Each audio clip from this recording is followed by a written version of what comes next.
The month of June was the warmest on record globally, according to the European Center for Medium-Range Weather Forecasts.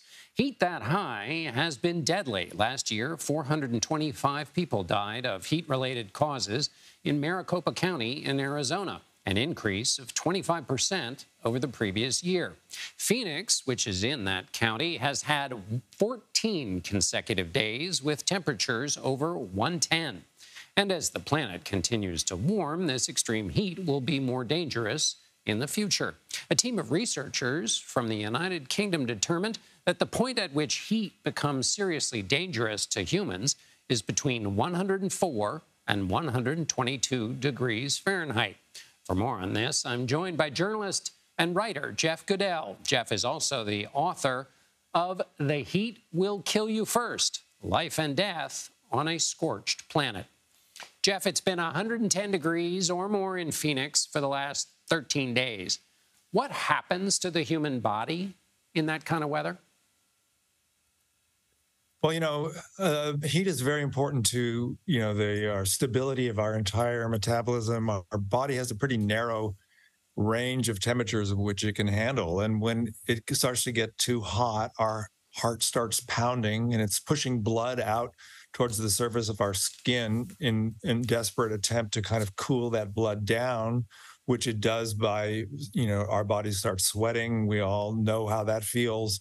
And that sweating cools the blood, and that, in theory, cools the body. But that mechanism only works, so far and so hard. And for anyone who has heart conditions, any kind of circulatory problems, that mechanism begins to break down. And that's when you start moving into the land of heat exhaustion, heat stroke, and ultimately, if it's too hot for too long, death. Do people underestimate, you mentioned we all know what it's like to sweat, and do people underestimate the physical threat from heat of this kind and what it can do to them? Because they think, well, yeah, it's hot, but I'll sweat, and then I'll someday, soon enough, I'll get inside. Yeah, I mean, everyone does. I did myself until I went into, the 3 or 4 years of reporting that went into this book. I almost died of a heat stroke myself while I was climbing a mountain. People think of heat as something about better beach weather. It's a hot day, let's go to the beach, let's go to the lake. They think of it as we all think of it as a sort of, in many cases, a good thing, that it's a little bit warmer.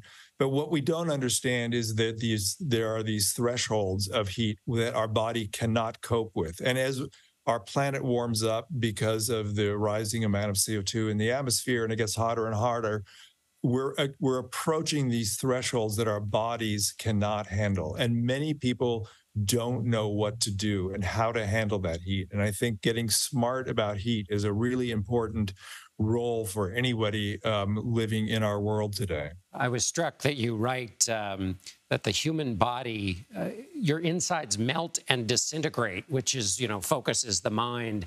We cover hurricanes for days, tornadoes, those kinds of weather events. Do we need to start thinking about heat in that same way and prepare for it as much as we do those kinds of events?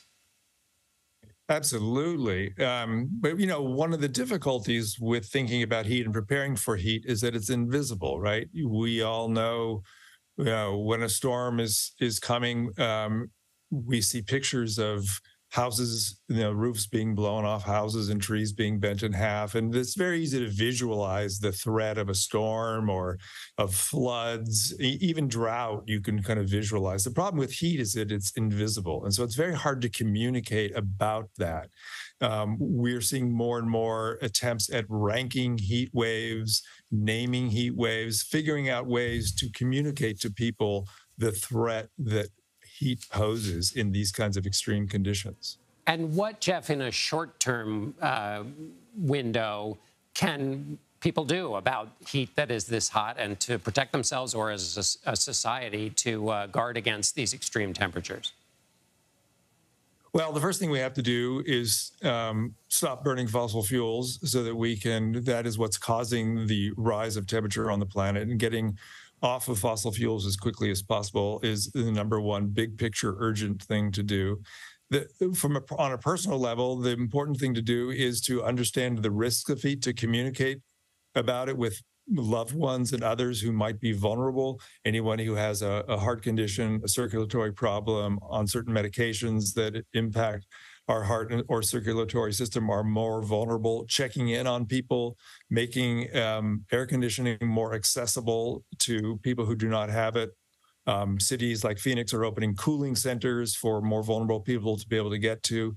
But really, it's about talking about and learning about the dangers of heat and becoming smarter about it. And we thank you for helping us do that this evening. Jeff Goodell, author of The Heat Will Kill You First. Thank you. Thank you for having me.